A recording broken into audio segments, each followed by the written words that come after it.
L'annonce d'aujourd'hui porte sur ce qu'on appelle maintenant la 3e dose. L'annonce d'aujourd'hui, si on regarde les dernières semaines, on voit qu'on recommence à avoir des éclosions dans ce qu'on appelle nos milieux de vie. Mais malgré ce bon taux de vaccination-là, dans le dernier mois, on est passé d'à peu près une dizaine de cas actifs, donc au début de septembre, puis on a maintenant 140 cas actifs dans nos CHSLD, dans nos RPA et dans nos RITF. Je dirais que c'est rien de dramatique, mais si on veut rester en avant de la parade, si on veut être certain qu'on n'échappe pas à la situation dans nos résidences de milieu de vie, il faut poser un geste.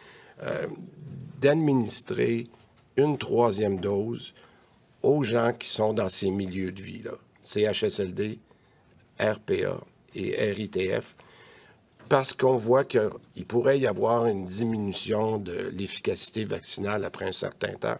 On l'a vu dans d'autres pays aussi. Donc, ce qu'on veut donner à ces gens-là, c'est la meilleure immunité possible, le plus rapidement possible, étant donné le variant. Bonjour à vous trois. D'abord, peut-être une précision sur la 3e dose. Est-ce que ça concerne tous les types de vaccins? Parce que c'est pas tout le monde qui a reçu le même vaccin, là. Quel vaccin on va administrer aussi? Puis, est-ce que c'est parce qu'on a remarqué une baisse de l'efficacité ou c'est vraiment seulement de façon préventive pour le moment? À fin août, j'ai demandé l'opinion aussi qu'on devait donner une dose de rappel à certaines populations. À l'époque, la réponse était non. Maintenant, il y a des données qui ont été publiées dans la littérature où on a vu que, par exemple, on sait que les personnes âgées, on sait que les personnes très vulnérables, ceux qui ont des maladies chroniques, peuvent moins bien répondre aux vaccins à long terme. Donc, il y a effectivement ce qu'on appelle un phénomène de diminution de la réponse immunitaire avec le temps, particulièrement dans ces groupes-là. Et puis, de façon concomitante, tout récemment, depuis une semaine ou deux, on observe des éclosions, notamment dans les CHSLD et dans les RPA.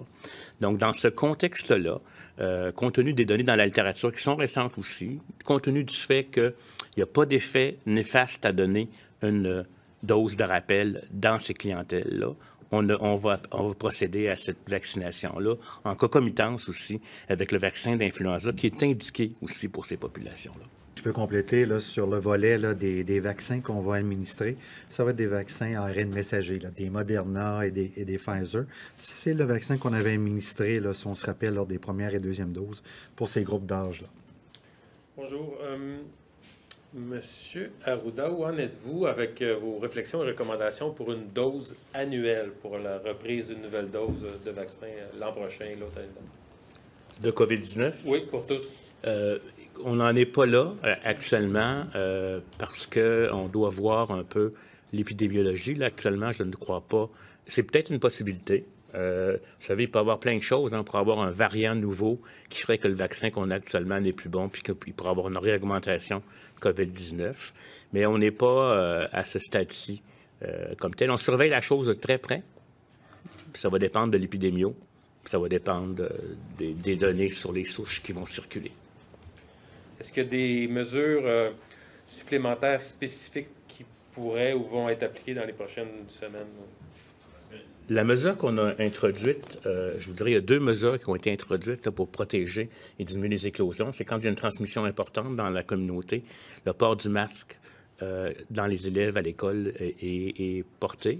Ça, c'est une chose qui a été faite d'ailleurs dans la région métropolitaine. On l'a introduit comme ça. Si jamais à Québec, on obtient un certain niveau de transmission, on va ajouter ça. Et compte tenu, je vous dirais, du fait que même si on est vacciné 2 doses, on peut quand même transmettre la maladie. Et chez les personnes âgées, on sait que on commence à penser que leur réponse est moins bonne que chez le jeune. On a recommandé le port du masque dans les RPA et dans les milieux, comme on le fait, je vous dirais, quand on va à l'intérieur d'un centre commercial ou autre. Pour le moment, on n'est pas dans une situation où on a l'intention de faire de grosses mesures populationnelles restrictives.